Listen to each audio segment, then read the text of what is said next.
പ്രണയം വാക്കുകൾ കൊണ്ട് ശ്വാസമെടുക്കുന്നൊരു ലോകമാണ്. നിന്റെ ജീവിത പങ്കാളിയെ ഹൃദയത്തിൽ ശബ്ദത്തിൽ പുകഴ്ത്തി പറയൂ. നിന്നെ ഓർത്ത് എനിക്ക് അഭിമാനമാണ്. നിന്നെ എന്നും ഒരു അത്ഭുതമായി കാണുന്നു. നീ എൻ്റെ ജീവിതത്തിൽ വന്നതാണ് എൻ്റെ ഭാഗ്യം. ഇവ വെറും വാക്കുകളല്ല, ആത്മാവിൻ്റെ ചിറകുകളിലാൽ പറക്കുന്ന സ്നേഹത്തിൽ ജീവിതം പകർന്നു നൽകൂ. വാക്കുകളിലൂടെ പ്രണയത്തിന് പൊതുജനനം നൽകൂ. ഇത് നമുക്ക് ഏറ്റവും ഇഷ്ടമുള്ള അല്ലെങ്കിൽ കുടുംബജീവിതത്തെക്കുറിച്ച് ഏറ്റവും കൂടുതൽ മനോഹരമായിട്ട് കഥകളിലൂടെ സംസാരിക്കുകയൊക്കെ ചെയ്യുന്ന മരിയോ ജോസഫ് എന്ന് പറയുന്ന സോഷ്യൽ മീഡിയ ഇൻഫ്ലുവൻസറുടെ വാക്കുകളാണ്. അവർ സോഷ്യൽ മീഡിയ ഇൻഫ്ലുവൻസർമാരായ മരിയോ ജോസഫ് ജിജി ദമ്പതികളെ അറിയാത്ത മലയാളികൾ വളരെ ചുരുക്കമായിരിക്കും.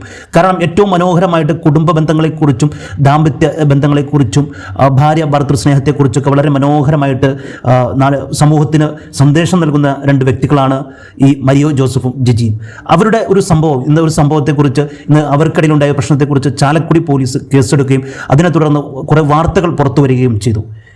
സോഷ്യൽ മീഡിയയിൽ ഏറ്റവും സജീവമായിട്ട് നിൽക്കുന്ന കുടുംബ ബന്ധങ്ങളെക്കുറിച്ച് നല്ല രീതിയിൽ ചർച്ച ചെയ്യുന്ന അവരുടെ ഇടയിൽ ദാമ്പത്യ പ്രശ്നങ്ങളുണ്ട് എന്നുള്ളതാണ് ഇപ്പോൾ പുറത്തു വരുന്ന വാർത്തകൾ. ഒരുപക്ഷെ നമ്മളെ അത്ഭുതപ്പെടുത്തിയിരിക്കണം. കാരണം എത്രയോ മനോഹരമായിട്ടാണ് അവർ കുടുംബ ബന്ധങ്ങളെക്കുറിച്ച് മനോഹരമായിട്ട് മറ്റുള്ളവർക്ക് ക്ലാസ് എടുക്കുകയും പകർന്നു നൽകുകയൊക്കെ ചെയ്യുന്നത് നമ്മൾ പല വീഡിയോകളിലൂടെ നമ്മളത് കണ്ടിട്ടുണ്ട്.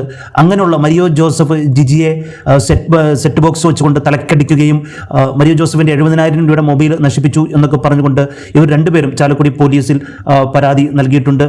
ഏറ്റവും പ്രധാനപ്പെട്ട ഒരു കാര്യം എന്താണ് എന്ന് ചോദിച്ചു കഴിഞ്ഞാൽ ഇവർ കുറച്ച് നാളുകളായിട്ട് അകന്നു താമസിക്കുകയാണ് എന്നുള്ളൊരു വാർത്തകൾ കൂടി പുറത്തു വന്നിരുന്നു.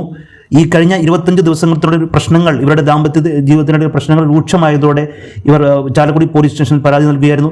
ഇരുവരും ചേർന്ന് സാമൂഹിക സേവന പരിപാടികളും ആത്മീയ ക്ലാസുകളും ഒക്കെ ഇവർ നടത്തിയിരുന്നു ഇവരുടെ ഫൗണ്ടേഷൻ്റെ കീഴിൽ.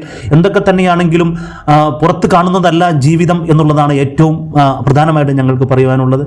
ഒരുപക്ഷെ മനോഹരമായിട്ട് നമ്മൾ കാണുന്നതൊക്കെ ഉള്ളിൽ അത്ര മനോഹരമല്ല എന്നുള്ളതാണ് ഇവരുടെ ഈ കേസോട് കൂടി പുറത്തു വരുമ്പോൾ നമ്മൾ ഇത് വരുന്നത്. പലരും നല്ല രീതിയിൽ വാക്കുകൾ കൊണ്ട് കുടുംബത്തെക്കുറിച്ചും കുടുംബ ബന്ധങ്ങളെക്കുറിച്ചും കുടുംബ മഹാത്മ്യങ്ങളെക്കുറിച്ചും ദാമ്പത്യ ജീവിതത്തിൻ്റെ മനോഹാരിതയെക്കുറിച്ചൊക്കെ വാക്കുകൾ കൊണ്ട് മനോഹരമായി സംസാരിക്കും. പക്ഷേ അതിന് ഉള്ളിൽ പല പ്രശ്നങ്ങളുണ്ടാവും എന്നുള്ളത് ഇതൊരു പക്ഷേ ഇവരുടെ ഈ കേസും ഇത്തരം കാര്യങ്ങളൊക്കെ നമ്മളെ പ്രത്യേകിച്ച് മലയാളികളെ അത്ഭുതപ്പെടുത്തുകയും ഒരു ചർച്ച ചെയ്യപ്പെടുകയൊക്കെ ചെയ്യുന്ന ഒരു വിഷയമായി തന്നെ ഇത്തരം കാര്യങ്ങൾ മാറും.